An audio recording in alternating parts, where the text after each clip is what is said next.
ಪ್ರಧಾನಿ ನರೇಂದ್ರ ಮೋದಿ ಅವರು ಇಂದು ಪಶ್ಚಿಮ ಬಂಗಾಳಕ್ಕೆ ಭೇಟಿ ನೀಡಲಿದ್ದು, ಕೋಲ್ಕತಾದಲ್ಲಿ ಸುಮಾರು 18,680 ಕೋಟಿ ರೂಪಾಯಿ ಮೌಲ್ಯದ ವಿವಿಧ ಅಭಿವೃದ್ಧಿ ಯೋಜನೆಗಳಿಗೆ ಚಾಲನೆ ನೀಡಲಿದ್ದಾರೆ.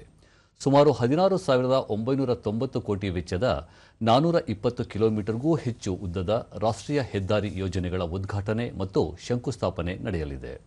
ರೈಲ್ವೆ ಇಲಾಖೆಗೆ ಸಂಬಂಧಪಟ್ಟಂತೆ ಪುರೋಲಿಯಾ ಆನಂದ್ ವಿಹಾರ್ ಟರ್ಮಿನಲ್, ದೆಹಲಿ ಎಕ್ಸ್‌ಪ್ರೆಸ್ ರೈಲಿಗೆ ಹಸಿರು ನಿಶಾನೆ ತೋರಲಿದ್ದು, ಅಮೃತ ಯೋಜನೆಯಡಿ ಪುನರ್ ಅಭಿವೃದ್ಧಿಗೊಂಡ 6 ರೈಲ್ವೆ ಯೋಜನೆಗಳನ್ನು ಉದ್ಘಾಟಿಸಲಿದ್ದಾರೆ.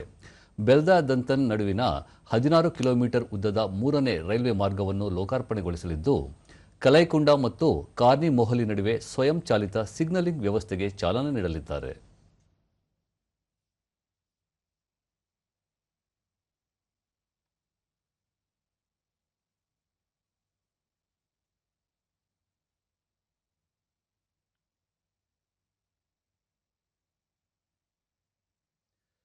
ನಿನ್ನೆ ಗುವಾಹಟಿಯಲ್ಲಿ ಪ್ರಧಾನಿ ನರೇಂದ್ರ ಮೋದಿ ಪಿಎಂ ಕಿಸಾನ್ ಸಮ್ಮಾನ್ ನಿಧಿಯ 22ನೇ ಕಂತಿನ 18,640 ಕೋಟಿ ರೂಪಾಯಿ ಅನುದಾನವನ್ನು ಬಿಡುಗಡೆ ಮಾಡಿದರು.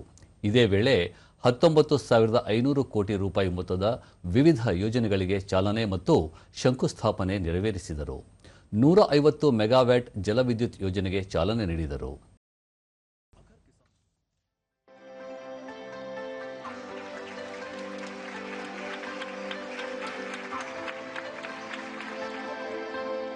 में अंतर्देशीय जलमार्ग यात्री और माल परिवहन के लिए इको फ्रेंडली और अफोर्डेबल माध्यम के रूप में उभरे हैं। पूर्वोत्तर सीमा नायक को मंच पर बुला। धन्यवाद।